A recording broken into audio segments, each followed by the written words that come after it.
Nico, j'espère que vous allez bien. En tout cas, moi, ça pète le feu.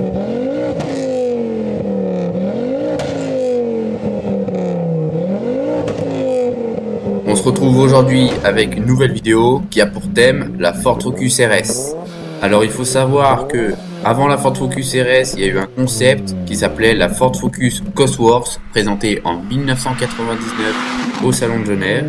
Elle était équipée d'un 2 litres de 200 chevaux. 3 ans plus tard, sur la vraie Ford Focus RS MK1, elle était équipée d'un moteur 4 cylindres en ligne, 16 soupapes, de 1988 cm3 et qui faisait 215 chevaux à 5500 tours minute et qui développait 310 Nm à 3500 tours minute.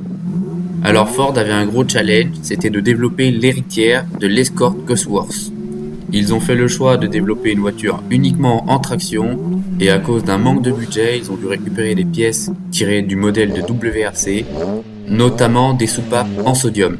La Ford Focus RS MK1 disposait que d'une seule couleur, un bleu, et elle était équipée de 4 jantes OZ ou OZ de 18 pouces.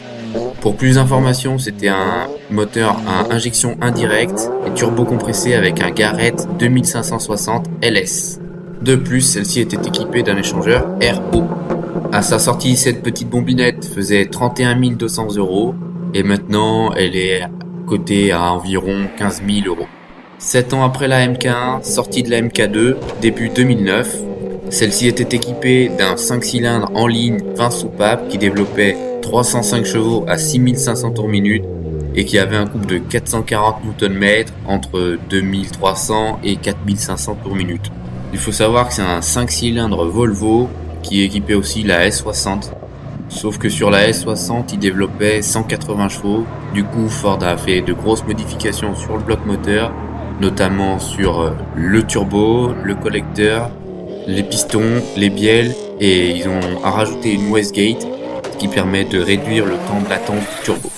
Pendant un grand moment, elle a été la traction la plus puissante du monde, et elle avait des rivales comme la Mégane RS 26R ou une BM 135i. Sauf que celle-ci était beaucoup plus tape à l'œil. Par exemple, rien qu'avec le nuancier de peinture où il y avait le bleu traditionnel des RS, c'est-à-dire le bleu cyclone, soit un blanc glacial, soit un vert austral. Et par contre, c'était une option à 1200 €. Ou alors avec des appendices hyper sportifs comme les grandes jantes en 19 pouces, l'aileron ou bien le diffuseur avec les 2 sorties d'échappement. À sa sortie, il faut savoir qu'elle coûtait environ 33 650 €. Une année après sa sortie, Ford se lance dans un nouveau projet, la Ford Focus RS 500.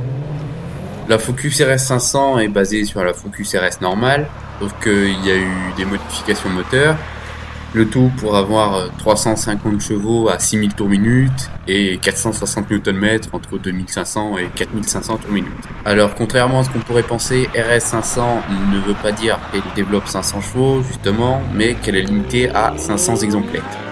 Elle n'était disponible qu'en noir mat avec à l'intérieur avec des touches de rouge signées Sparco.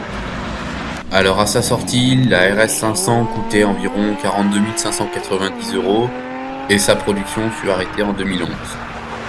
Et voilà qu'après 5 ans, Ford sort sa nouvelle RS.